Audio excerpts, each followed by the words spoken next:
that's up there probably with one of the top 5 worst games in my career personally. I can remember. I can remember the full night. I can't believe I stayed on for 90 minutes. Like when I walked, honestly, when I walked off that pitch, I thought, like, I'm never. I don't think I'll ever play again. Like that's how I felt. I can remember the full day. I remember travelling down on the day. I remember getting to the meeting room. I remember Manny Monf and Corey Blackett-Taylor, I think, turning up late by 2 minutes, and Mickey Mellon absolutely roasted him. And then I remember going out, and then everything just went bad to worse. I think a ball bounced over the top first minute. Me and Scotty Davis went for the same ball, nearly knocked each other out, and they scored. A similar thing happened. I passed the ball into Perks that I shouldn't have. He got caught and they scored. Yeah, it was another bad day personally. But my confidence at that point, and I could never at that time. I was never getting there. So kind of when you look back, it was probably coming for me with they were total different standard towards that night as well. And yeah, it just fell apart for me that night. And then you probably really knew he was in a bad situation from there. Like if getting beat 5-0 by anyone, doesn't matter who they are, you're gonna get a lot of flack for that. I can't fully remember. I remember having conversations with Mickey through the season, and you just like I've never been one for lack of trying. I've never knocked anything on the head. I thought, but sometimes the more you try, the worse you get. That's how I felt it was going for me, kind of thing. And I was just trying everything, doing a bit more running, and it was getting a bit worse. Mickey was pulling me all the time. He wanted the best out of me from the way he manages, and it was just like constant watching. And obviously, I wasn't playing well. He's trying to improve me by watching it. That's how you get better. But it was just like, and I don't know, kind of. I'd probably say that was one of my lowest points. And from there, being out of the squad, you stay at that kind of position. That's your last game. You're as good as your last game. That's where I am, not being in the squad. I'm still there.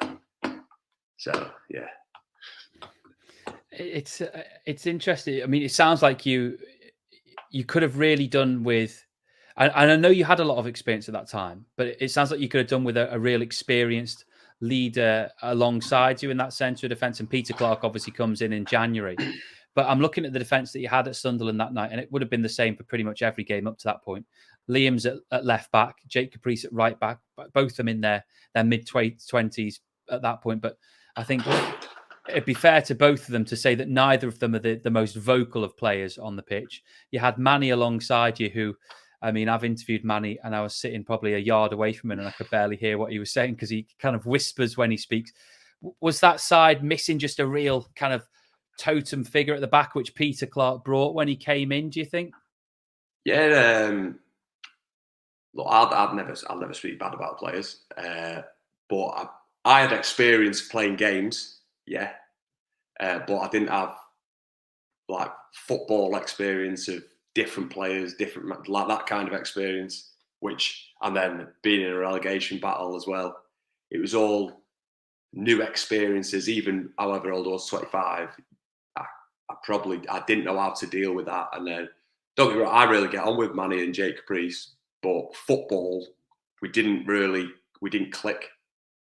Like I didn't feel comfortable like speaking to him the way I should have. Like, and I do think about it from time to time. Why not just do it? Why not just?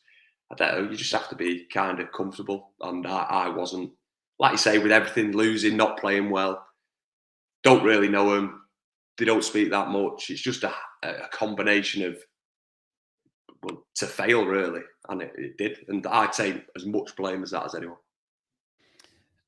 On Peter Clarke, he comes in January, and I think his debut definitely was in the famous 3-3 draw against Watford.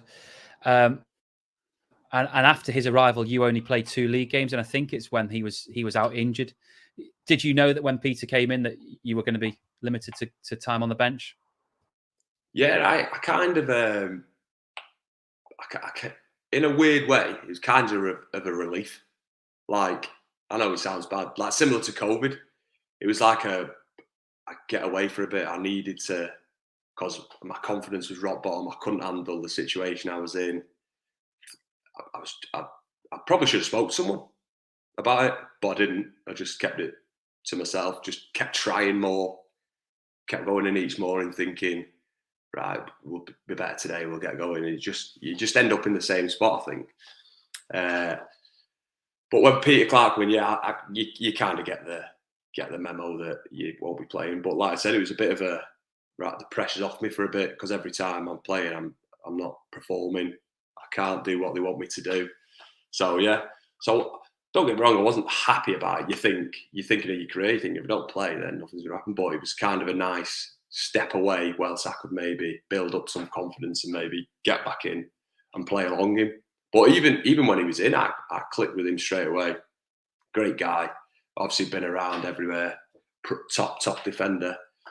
And like when I have, I'm sure you'll move on to when I'm playing with him, but you just have that reassurance and you just listen. He's always in the right position if you're not.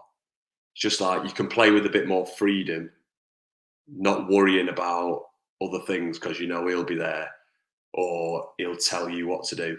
And then, like I say, when I started playing with Clarkey, you start being a bit more back to your old self because of him. So, like you said, probably did need a figure like that. And he was the bloke who probably brought the best out of me at Tranmere.